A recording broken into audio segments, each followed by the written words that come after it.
Arestado ang isang lalaki at kanyang girlfriend dahil sa pagbibenta ng marijuana. Diyan po yan sa General Trias, Cavite.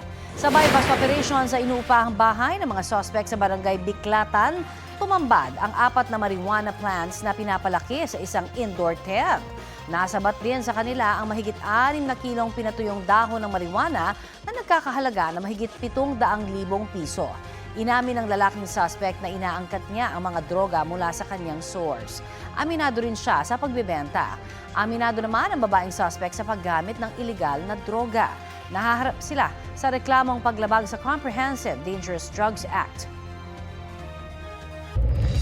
Ito ang GMA Regional TV News. Sugatan ng isang driver matapos suntukin ng kapwa motorista sa Murcia Negros Occidental. Pilit na inaawat ang lalaking yan sa pagsugod sa driver na nakatigil na kotse sa bahagi ng National Highway sa Barangay Salvacion. Makikita sa loob ng sasakyan ng duguang 67 anyos na biktima na sinuntok ng lalaking naka-green. Ayon sa pulisya, muntik nang magkagit-gitan sa kalsada ang kotse ng duguang driver at ang motorsiklo ng nanugod na lalaki. Hindi nagbigay ng pahayag ang driver at kanyang mga kaanak. Aminado naman ang suspect na nadala siya ng kanyang galit, kaya niya sinuntok ang driver. Sinampahan na siya ng reklamong serious physical injury. Nakatakda rin siyang padalhan ng show cause order ng LTO. Sugatan ng isang motorcycle taxi rider matapos pagtulungang bugbugin naman ng ilang binatilyo sa Mandaue, Cebu. Ayon sa biktima, nangyari ang insidente habang nasa isang parke siya sa barangay Umapad kasama ang kanyang ex-girlfriend. Itinumba din daw ng mga suspect ang kanyang motorsiklo at kinuha ang 5,000 pisong kita niya sa pamamasada.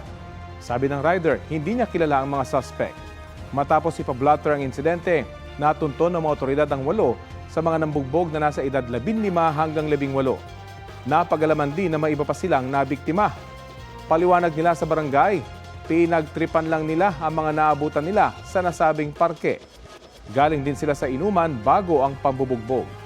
Patuloy pang kinukunan ng pahayag ang mga binatilyo at kanilang mga magulang. Ito ang GMA Regional TV News. Nagka-grass fire sa Malolos, Bulacan.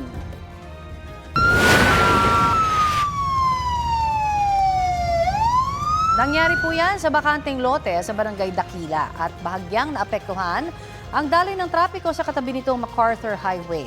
Rumisponde naman ang Bureau of Fire Protection para apulahin ang apoy na halos 20 minuto ang itinagal.